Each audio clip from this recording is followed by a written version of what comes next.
반갑습니다. 역사인 가요 5월 둘째 주 이야기를 시작합니다. 5월 11일부터 5월 17일까지의 역사입니다. 자, 먼저 5월 12일 역사를 보는데요. 1962년입니다. 1962년 5월 12일 남산의 케이블카가 개통이 된 날이네요. 야, 수학여행 때 올라가 봤는데 정말 그때 참 대단했었어요. 어린 마음에 볼 때 말이죠. 1820년 5월 12일 이날은 나이팅게일이 출생한 날입니다. 여러분 다 아시잖아요. 나이팅게일 어려서 정말 위인전에서 꼭 빠지지 않는 그런 사람이었죠. 광명의 천사 이렇게까지 불렸던 그런 분인데 영국의 간호사입니다. 병원과 의료 제도를 개혁한 사람, 그리고 간호사 직제를 확립하고 또 의료 효율을 증진시킨 사람. 그래서 현대 간호사의 기틀을 닦고 또 발전을 시켜왔기 때문에 후세에 이르러서 간호학의 대모다 이렇게 불려지는 그런 분입니다. 나이팅게일. 최근에 우리 코로나19 사태 맞이해가지고 얼마 전까지 정말 우리 간호사분들 고생 많이 하셨고 또 의료진분들 참 고생 많이 하셨습니다. 그리고 또 위대한 시민정신으로 우리가 여기까지 치닫고 올라올 수가 있었습니다. 코로나 완전히 물렀거라. 자, 2001년 5월 13일 이날은요, 인기 댄스 그룹 H.O.T가 사실상 해체가 됐네요. 한참 활동하던 시기에 여러분들 기억나시죠? Forever H.O.T, H.O.T Forever 그렇게 외치던 친구들인데 사실상 해체를 해버렸네요. 우리 청춘들 정말 갈 곳을 몰라 많이 방황을 했을 겁니다. 2001년 5월 13일 H.O.T가 사실상 해체된 그런 날이다. 아직까지 다시 또 재결합 충분히 가능성이 있잖아, 그죠? 네, 비틀즈처럼 한 멤버가 사라진 것도 아니고 충분히 가능하다고 저는 생각을 합니다. 1975년 5월 14일 이날은 양담배를 판매하거나 또는 흡연을 하거나 이런 사람이 적발될 경우에 10년 이하의 징역 그리고 500만 원 이하의 벌금을 부과하겠다라는 방침을 수립한 날입니다. 근데 이거 딱 그 기억이 나거든요. 예전에 이런 말이 돌았었어요. 그게 소문인지 진짜인지 모르겠습니다만은 이 단속 반원들이 양담배는 누가 멀리서 피면 연기가 흩어지는 것만 봐도 양담배라는 것을 알았다는 거예요. 진짜 그랬을까? 진짜로? 연기에 무슨 양담배 연기가 따로 있고 우리 국산 담배 연기가 따로 있나? 그 어떻게 이렇게 퍼지면 그림이 좀 다른가? 네. 아무튼 연기를 보고도 알았다 할 정도로 정말 신출귀몰한 그런 단속반들이 활약을 했었습니다. 그런데 실제로 1954년에 이게 전매청 감식과 단속반이 있었다고 그래요. 이 단속반이 이런 사고가 있었죠. 왜? 시중에서 압수를 해온 그 양담배 이걸 갖다가 집권 세력이었던 자유당 간부들이 빼돌려가지고 암시장에다가 팔아먹었던 그게 또 발각이 돼가지고 아주 난리가 났었던 그런 해가 1954년이었습니다. 그 이후로 또 몰래 잠식을 했었던가 보죠. 1975년 5월 14일 날 다시 한번 양담배 관련 판매자, 흡연자 모두 10년 이하의 징역, 500만 원 이하의 벌금을 부과하겠다라는 방침을 수립했다는 그런 날, 5월 14일 1975년이었네요. 자, 1982년 5월 15일 이날은요, 제1회 스승의 날이 부활을 한 날입니다. 스승의 날이 중간에 사라졌었나 봐요. 기록을 보니까 1973년에 중단이 됐었네요. 73년에 중단이 됐다가 다시 1982년 5월 15일을 맞아서 스승의 날로 제1회로 다시 부활이 됐다. 이런 뉴스가 올라와 있습니다. 1928년 5월 15일 볼까요? 미키마우스. 우와! 우리 꿈이었잖아요. 미니마우스. 정말 그 귀여운 쥐새끼들 두 마리. 처음으로 얘네들이 등장한 영화, 이 영화에서 등장을 했는데 플레인 크레이지라고 그래가지고 미친 비행기라고 뜻하면 되겠죠. 그 영화 속에서 이 미니마우스와 미키마우스가 등장을 했거든요. 그 이후로 어떻게 됐습니까? 정말 미키마우스 하면 삽시간에 전 세계 어린이들이 그냥 가장 친근하게 여기는 그런 만화 캐릭터가 됐는데 그게 쥐새끼라는 사실을 몰랐었어요. 나중에 머리가 커서 알았다니까. 아유 끔찍해. 그런데 그 끔찍한 쥐가 아무리 귀엽다 그러지만 새앙지고 아무리 귀엽다 그러지만 어떻게 그렇게 정말 깜찍한 캐릭터로 분할 수 있었는지 참 사람의 창의력은 정말 끝도 없습니다. 우리도 이런 걸 만들어야 됩니다. 있잖아요. 아기 공룡 둘리 있잖아요. 그 거대한 몸집의 공룡을 딱 생각을 했는데 아기 공룡이라고 아주 이쁜 둘리. 네. 네, 그렇습니다. 그런 그 미키 마우스와 미니 마우스가 처음 등장했었던 영화가 1928년 5월 15일 날 첫 상영이 됐습니다. 영화 제목은 플레인 크레이지. 그렇습니다. 자, 그리고 1929년 5월 16일 이날은요. 제1회 아카데미상 시상식이 열렸던 날입니다. 1929년이에요. 1929년. 그런데 그로부터 91년이 지난 며칠 전 말이죠. 우와. 어땠습니까, 여러분? 제92회 아카데미 시상식에서 우리나라 봉준호 감독 그 사단 엄청났죠.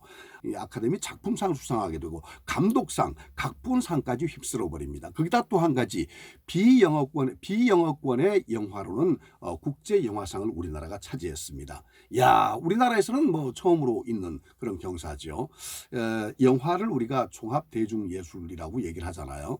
종합대중예술이다 이렇게 얘기를 하는데 그런 영화가 이렇게 전 세계를 완전히 쥐락펴락해버렸으니 정말 최근에 있었던 일 가운데서 우리 대중문화의 위상을 전 세계에 가장 높이 떨쳤던 그런 일대 사건이 아니었었던 기분 좋은 사건.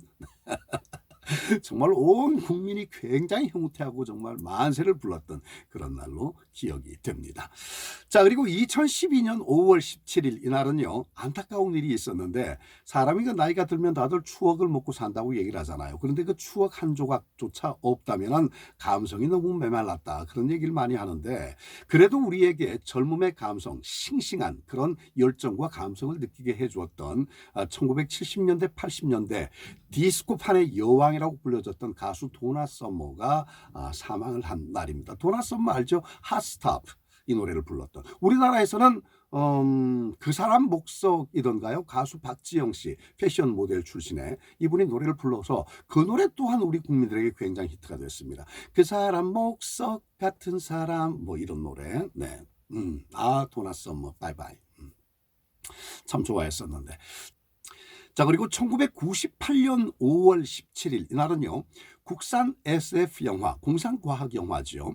용가리가 해외 판매 39억 원을 기록한 날입니다. 이거 엄청난 실적 아니겠습니까? 네. 이런 바탕이 있었기 때문에 우리의 영화가 아카데미상 시상식에 작품상 감독상을 쓸어올 수 있는 원동력이 사실 된 거예요. 그 전에 선배들 거 이게 다 바탕이 되어온 겁니다. 용가리 해외 판매 39억 원 기록. 이 용가리 감독이 누굽니까? 개그맨 심형래 씨였었어요. 심형래 씨. 야, 다시 또 용가리 같은 어떤 대작들 말이죠. 그리고 좀 더 그 많은 의미를 또 부여해가지고 최고의 영화를 또 한 편 제작을 해주길 바랍니다. 심형래 씨 응원합니다. 네. 네, 자 그리고요 1981년이었습니다. 5월 11일 이날은 여러분 잘 아시는 뮤지컬 캣츠 이 캣츠가 런던에서 첫 개막을 했습니다. 40여 년이 지난 지금도 여전히 아주 성행을 하고 있죠. 전 세계적으로. 그런데 이렇게 전 세계적으로 수십 년에 걸쳐서 성행을 하고 있는 그런 뮤지컬 가운데서 세계 4대 뮤지컬로 누군가가 정의를 내려놓은 게 있어요. 그 4대 뮤지컬을 잠시 제가 말씀을 좀 드리도록 하겠습니다. 먼저 캣츠를 들 수가 있겠고요. 또 미스 사이공, 그 다음에 레미제라블, 그리고 오페라의 유령 이렇게 네 작품이 세계 4대 뮤지컬입니다. 근데 내용이 너무 재미있어서 저도 물론 이걸 보진 못했습니다만은 내용이 너무 재미있어서 간단하게 간추려서 이야기를 전해드리도록 하겠습니다. 먼저 캣츠는요. 한밤중에 여러 고양이들이 모여요. 여긴 실제 주 인물들이 다 등장인물이 고양이잖아요. 한밤중에 여러 고양이들이 모여가지고 아마 고양이 중에 대빵인가 봐. 제리컬 고양이를 뽑기 위한 그런 축제를 벌이는 거예요. 그런데 많은 그 우여곡절 끝에 그리사벨라 고양이를 제리컬 고양이로 선출을 하면서 이야기가 마무리가 되죠. 이 캣츠는 특히 그 아주 정말 웅장하고 브라이어티하고 거기다가 최고의 그 무대 그런 그 입체적인 효과를 여러분께 전한다 그래요. 그래서 아주 객석에서 기립박수가 끊임없이 나온다는 그런 작품입니다. 기회가 되면 꼭 한번 캣츠를 또 봐주시길 바라겠습니다. 자, 그다음에 두 번째로 오페라의 유령 이야기인데요. 이거는 프랑스의 가르퉁 루르의 원작 소설입니다. 파리에 있는 오페라 극장이 실제로 이 뮤지컬 무대가 되는 셈이죠. 뮤지컬의 배경이 되는데 천부적인 재능을 가진 작곡가가 얼굴에 그 굉장히 흉측한 상처를 가지고 있어요. 그래서 그 상처로 인해 가지고 세상 밖으로 나오질 못하고 늘 반쯤 이렇게 가면으로 가린 상태로 숨어 지내는 거예요. 이름은 에릭입니다. 이 에릭이 오페라 하우스의 유령으로 사실상 군림하고 있는 거죠. 음악 감독을 또 해가면서. 그러다가 뮤지컬계의 히로인을 만나게 되는데 크리스틴. 이 크리스틴에게 음악을 가르치다가 사랑에 빠지게 돼요. 그런데 여러분 어떻습니까? 자신의 얼굴에 엄청나게 흉측한 흉터가 있잖아요. 가면으로 가리고 있잖아요. 그냥 모습 그대로는 무대에선 정말 잘 어울리고 카리스마 있어 보이고 말이죠. 괜찮은데 이 가면을 벗었을 때 과연 내가 사랑하는 이 크리스틴이 나에게 마음을 줄 수 있을 것인가? 이 흉측한 흉터를 보고도 어떤 그 생각 없이 아무런 생각 없이 말 그대로 마음으로 사랑하는 마음 그대로를 나에게 보여줄 수 있을 것인가? 굉장히 번민에 휩싸이겠죠. 엄청난 고민에 휩싸이겠죠. 결국 마지막에 가서 크리스틴의 마음을 내가 잡을 수 없음을 알고 크리스틴을 놔준다고 그럽니다. 마음에서 해방을 시켜주는 거죠. 자, 이런 작품인데 이거 이 얘기를 들어보니까 가슴이 짠한 마음이 남아요. 저는 다른 어떤 작품보다도 정말로 이거 오페라의 유령은 정말 꼭 한번 봤으면 좋겠다는 그런 생각이 들어요. 언제 이 공연이 또 치러질지 모르겠습니다만 이 작품 정말 한번 보고 싶어요. 네. 자, 그리고 레미제라블, 불쌍한 자들 이런 뜻입니다. 빅토르 위고의 소설 레미제라블을 그대로 작품화했기 때문에 스토리는 그걸 그대로 쫓아간 그런 스토리입니다. 그러니까 뭐 스토리에 대해서는 특별한 어떤 그 부원이 필요 없을 것 같고 주인공 장발장이 번쩍 떠오르는데 빵 한 조각 때문에 장발장이 결국 붙들려 가잖아요. 그리고 타록 하다가 붙들려서 형기가 눈처럼 막 불어나서 거의 한 20여 년 정도의 형기를 받게 되죠. 못 견뎌 다시 도망쳐 나오잖아요. 그래가지고 배가 고프니까 그냥 그 어딥니까 성당으로 들어가서 뭐 은촛대니 뭐니 훔치고 나와가지고 밖으로 나왔는데 경찰한테 붙들리죠. 성당에 갔더니 그 신부님이 그거 정말 감동적이었어요. 지금 뭐 이름도 기억이 나질 않습니다만은 그 신부님이 장발장, 그 내가 준 촛대 말이야. 은쟁반하고 그 은촛대는 왜 놔두고 갔어? 그것도 가져가라니까. 그거 왜 놔두고 갔어? 이렇게 말을 하잖아요. 으아! 가슴이 정말 저렸어요. 그때 이 신부님에 대해서 존경심이 확 생겨나는 거야. 아마도 지금 제가 그 가톨릭 사제분들을 만나게 되면 그때 그 받았던 신부님의 어떤 그 굉장히 각인된 이미지, 그 이미지가 지금도 남아서 그분들을 흠모하는 그런 마음으로 지금도 바라보고 있습니다. 앞으로도 아마 그렇게 될 것 같아요. 신부님의 어떤 그 신성한 그런 생각들 그리고 또 포용해주는 그런 모습들 그게 굉장히 강하게 이미지가 각인되어 있습니다. 바로 이 장발장을 보고 어린 소년 박해상의 모습 그 마음속에 그렇게 각인이 됐다는 이야기예요. 네. 근데 참 여기서도 이건 빠뜨릴 수 없는 이야기가 있네요. 사업을 해서 공장이 굉장히 크게 번성을 하고 큰 돈을 벌고 그리고 또 나중에는 시장까지 되잖아요. 그래서 훌륭한 시장이 돼가지고 가난하고 헐벗고 힘들어하는 많은 사람들에게 정말 베풀면서 모범적인 어떤 시민 그리고 시장으로 그렇게 살아갑니다. 그런데 쫓아나와서 끝까지 아주 질기게 아주 표독스럽게 따라붙는 경찰이 있잖아요. 그 책 속에 경감으로 나오는데 자벨 경감 잊어버리지도 않습니다. 이 자벨 경감이 계속해서 그렇게 바라보고 있다가 나중에 확신을 가지고 얘기를 하죠. 프랑스 경시청인가요? 연락을 해서 내가 그 탈옥수 장발장을 압니다. 그놈을 찾았습니다. 뭐 이렇게 되잖아요. 그러니까 이 사람 무슨 소리야? 장발장 그 탈옥수 장발장은 말이야 붙들려가지고 내일 재판이야. 아마 이번에 뭐 사형을 받게 되는지 뭐 아무튼 중형을 받게 될 걸세. 그러니까 엉뚱한 꿈 꾸지 말게. 이런 소문이 오잖아요. 내일이 재판이라고 그러는데. 근데 여기서 나는 자벨 경감한테도 정말 영감을 얻었었습니다. 이건 정말 사람이 정직해야 되는구나. 자기 마음을 속이지 말아야 되는구나.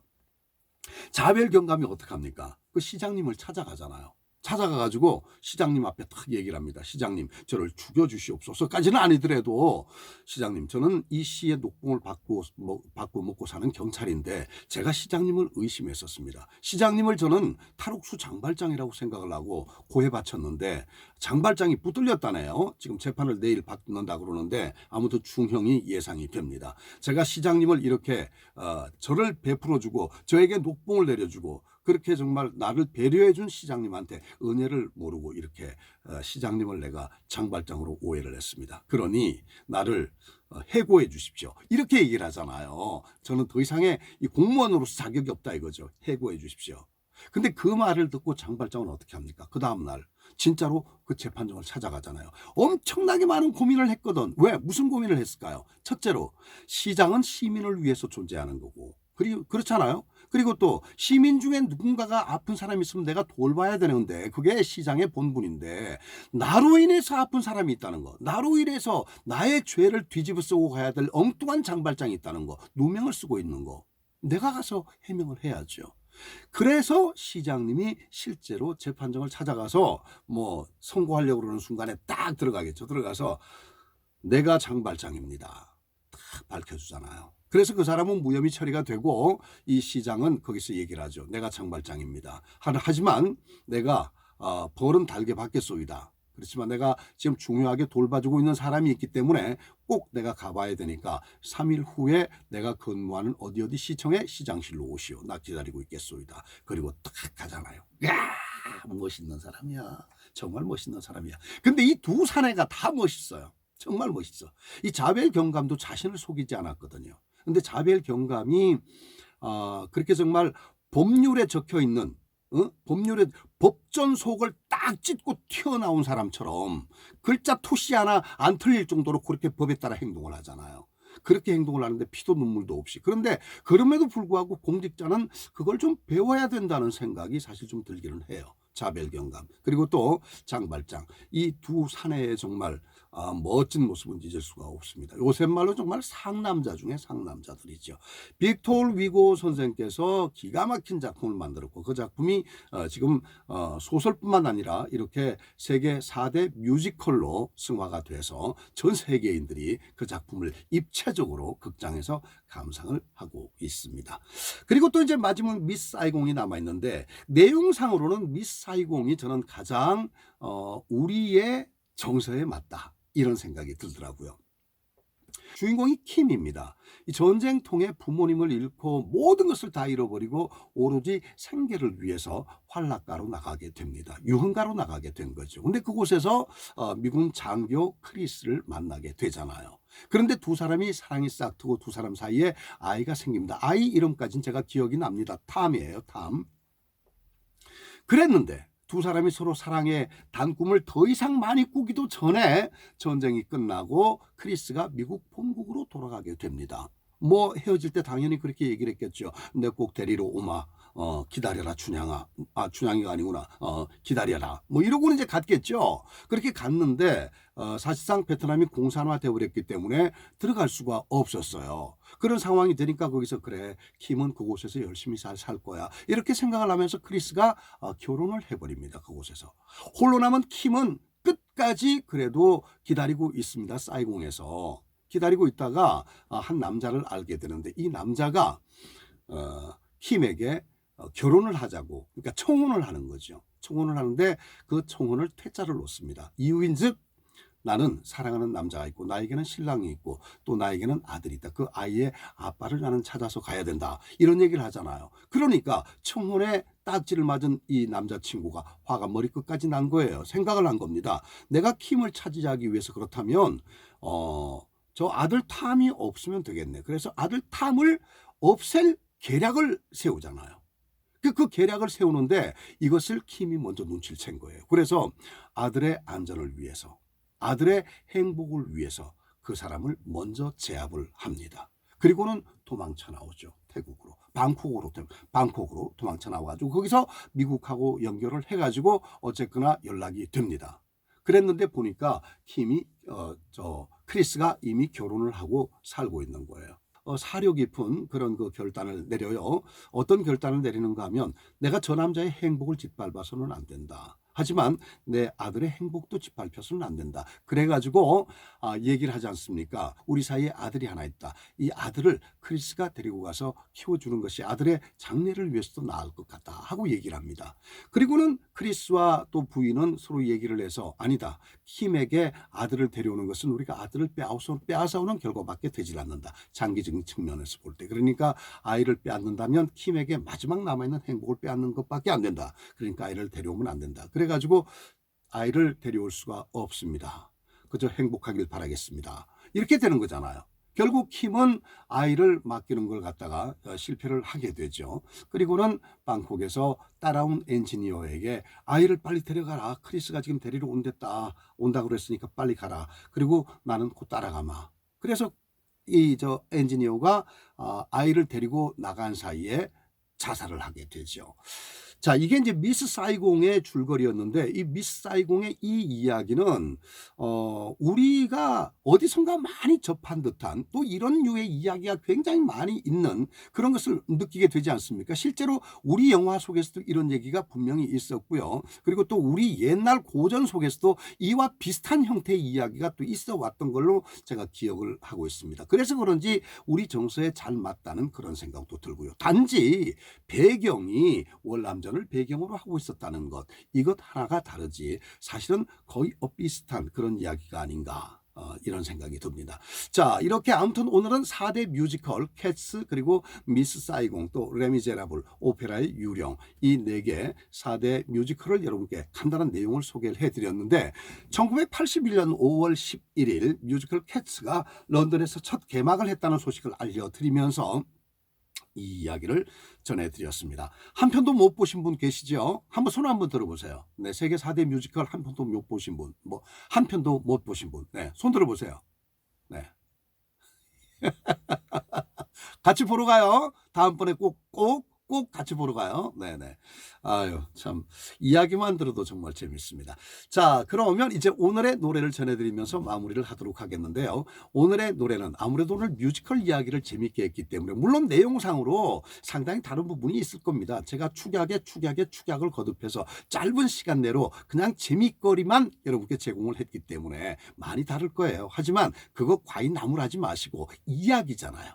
이야기. 예. 그러니까 여러분께서 그렇게 이해를 해주시고 오늘은 제가 노래를 뮤지컬 임상아 씨 정말 대단했었는데 임상아 씨 동영상을 보고 제가 배웠거든요. 열심히 한번 불러보도록 하겠습니다. 자, 박혜상의 싱생송 역사인 가요 5월 둘째 주 이야기는 여기까지입니다. 이제 여러분과 함께하는 시간 5월 셋째 주 이야기에서 다시 또 만나도록 하겠습니다. 임상아의 뮤지컬 전하면서 마무리합니다. 여러분 대단히 고맙습니다. 다음 주를 기대해 주십시오.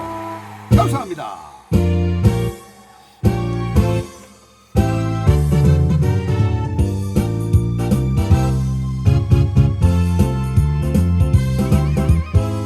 내 삶을 그냥 내버려둬 더 이상 간섭하지 마 내 뜻대로 살아갈 수 있는 나만의 세상으로 난 다시 태어나려 해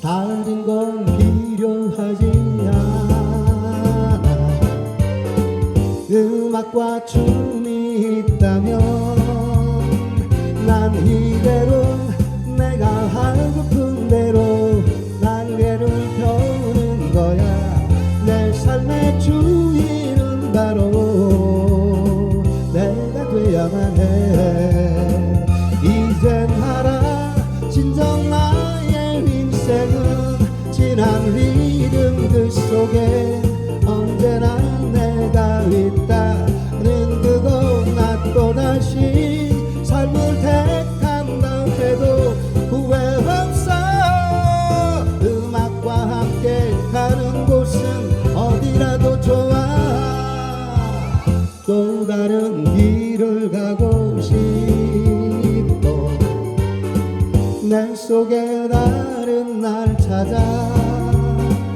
저 세상에 끝엔 뭔가 있는지 너무 멀리 오를 거야 아무도 내 삶을 대신 살아주진 않아